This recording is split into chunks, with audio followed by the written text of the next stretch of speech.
Hi பாருங்கள், பன்னீர் gravy செய்கிறது எப்படின்னு பாருங்கள்.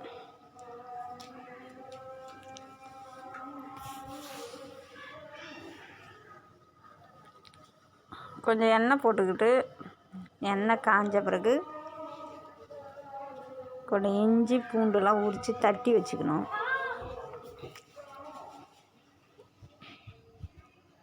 தட்டி வச்சுட்டு அது காரத்துக்கு கொஞ்சம் பச்சை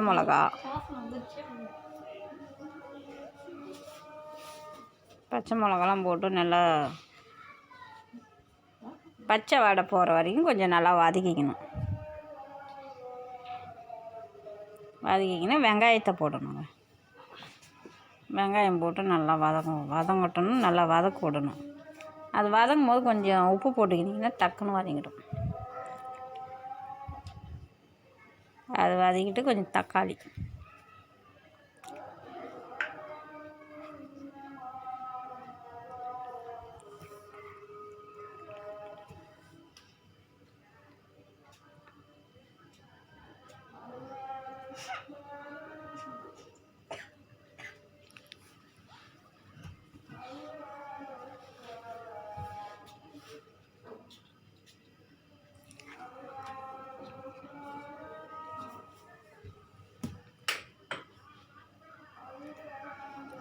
தக்காளியெல்லாம் போட்டாச்சுங்க. நல்லா வதங்கின பிறகு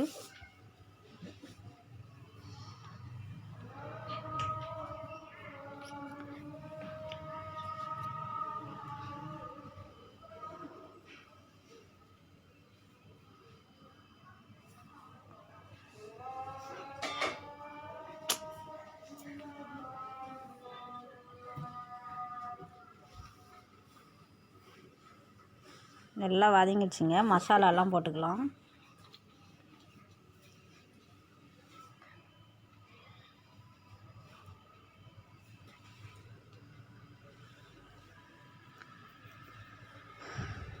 எப்போதும் போடுற குழம்பு மிளகா பொடி தான் நம்ம வீட்டில் அரைச்சி வச்சுருக்கோம் இல்லைங்களா, மசாலா பொடி. அது போட்டு கொஞ்சம் மஞ்சப்பொடி, கொஞ்சம் சில்லி பவுடரு, கொஞ்சம் தனியா பவுடரு, நம்ம சமையலுக்கு எல்லா சமையலுக்குமே யூஸ் பண்ணுற மிளகா பொடி ஒன்று அரைச்சி வச்சுருப்பீங்களா, அதே மிளகா பொடி தான் போட்டு கொஞ்சம் சால்ட்டு.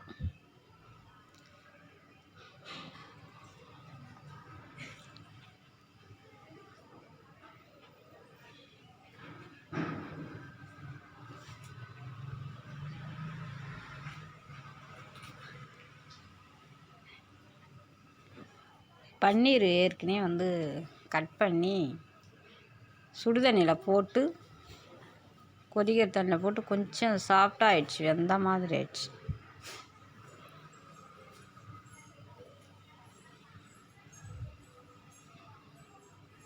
அது முதல்ல ரெடி பண்ணி எடுத்து வச்சுட்டு தான் அது மசாலா ரெடி பண்ணுறோம். நம்ம வேணும்னா இது வெங்காயம் தக்காளிலாம் வதக்கிட்டு மிக்சியில் அரைச்சி கூட ஊற்றிக்கலாம்.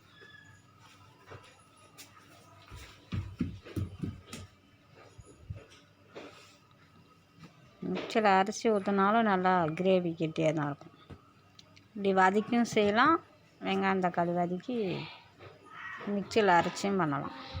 அரைச்சி அப்படியே ஊற்றிக்கினாலும் கிரேவி நல்லாயிருக்கும்.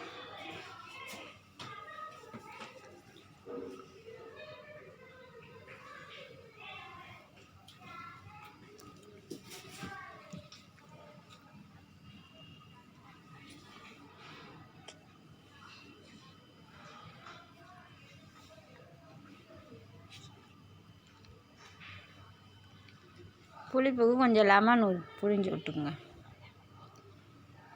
கொஞ்சம் தண்ணி ஊற்றி கொஞ்சம் நல்லா கொதித்து கிரேவி கெட்டியாகன வரைக்கும் நல்லா கொதிக்க விடணும். பச்சை வாடை இல்லாமல் நல்லா கொதிச்சதுனா தான் நல்லாயிருக்கும் கிரேவி.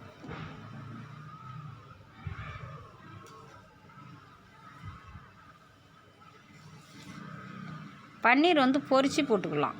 மசாலா கொஞ்சம் லைட்டாக உப்பு காரம் போட்டு மிளகா பொடி போட்டு தனியாக இது பண்ணி கொஞ்சம் எண்ணெய் வச்சு பொரித்து போட்டோம்னா இன்னும் ரொம்ப டேஸ்ட்டாக இருக்கும்.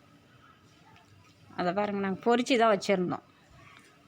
அதை நம்ம பொரித்து போட்டுட்டா அது ஒரு மாதிரி பச்சை வாடை மாதிரி, பால் வாடை வர மாதிரி இருக்கும். அதெல்லாம் இல்லாமல் இருக்கும் எண்ணெயில் போட்டு பொரித்து எடுத்துட்டோம்னாக்கா. அப்படி தான் நாங்கள் கிரேவி வச்சோம்.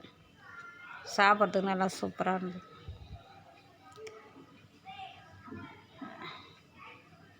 இந்த பன்னீர் கிரேவிக்கு வந்து மைதா மாவு சப்பாத்தி தான் செஞ்சுருக்கோம் நாங்கள்.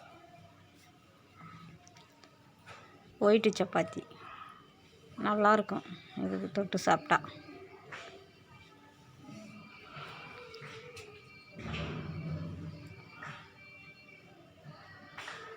நீங்களும் இதேமாரி மசாலா செஞ்சு பாருங்கள். இது மைதா மாவு சப்பாத்தியும் நம்ம செஞ்சு இதுக்கு தொட்டு சாப்பிட்லாம். இந்த கிரேவிக்கு வந்து அரிசி மாவு சப்பாத்தியும் செஞ்சு சாப்பிட்லாம், கோதுமை மாவு சப்பாத்தியும் செஞ்சு சாப்பிட்லாம். பாருங்கள், நாங்கள் மைதா மாவு சப்பாத்தி தான் ரெடி பண்ணி வச்சுருக்கோம். மாவு பிசைஞ்சதெல்லாம் காட்டலை, சப்பாத்தி போடுறத மட்டும்தான் காட்டியிருக்கோம். அது மாவு பிசைஞ்சதெல்லாம் காமிச்சா லென்த்தாக போகும் வீடியோ, யாரும் பார்க்க மாட்டாங்க அவ்வளோ நேரம்லாம்.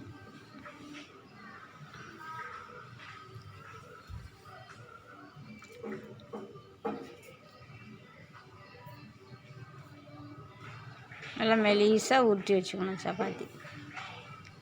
வெறும் மைதா மாவு, கொஞ்சம் சால்ட்டு, அவ்வளோதான். அதில் வேறு எதுவும் மிஸ் பண்ணுற வேலையே இல்லை.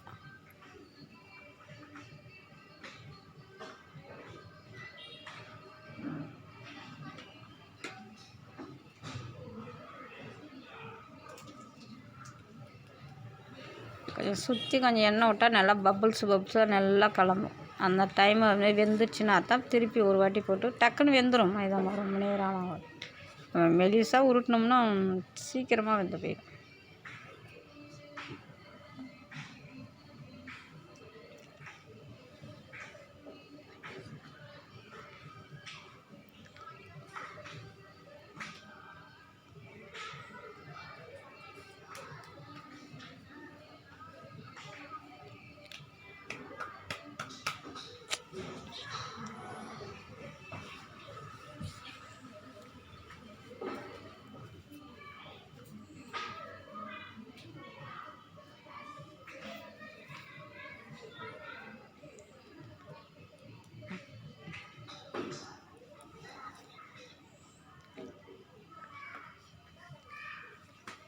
இந்த சப்பாத்தி நல்லா ரெடி ஆகிடுச்சிங்க. அப்படியே பிளேட்டில் எடுத்து வச்சுக்கலாங்க.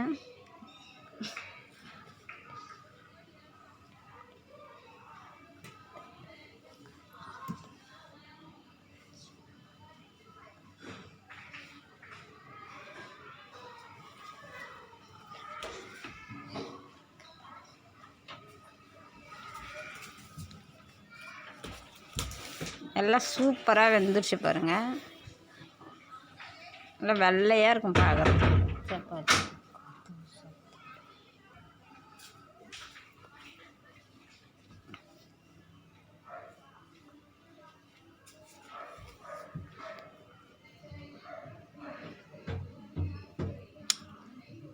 தொண்டோடு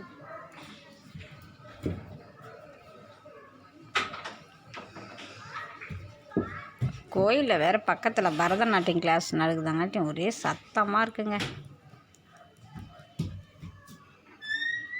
அங்கே சப்பாத்தி ரெடி ஆயிடுச்சுங்க.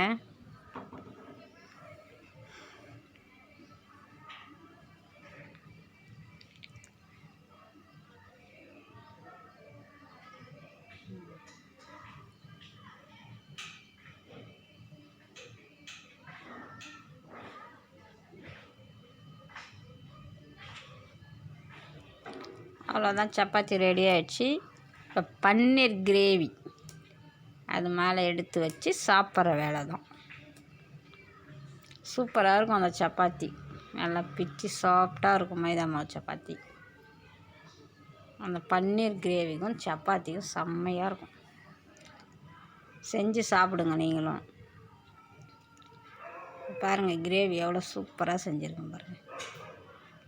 ஆனால் பன்னீர் ரேட்டு தான் இருந்தாலும் எப்போயோ ஒரு வாட்டி செய்கிறப்ப நம்ம என்ன டொக்கு சேர்த்து சப்பாத்தி என்ன டிஃபன் சேர்த்துன்னு யோசிக்கிறேன் இல்லையா, அது ஒரு நாளைக்கு வாங்கி செஞ்சு சாப்பிட்டு பாருங்கள்.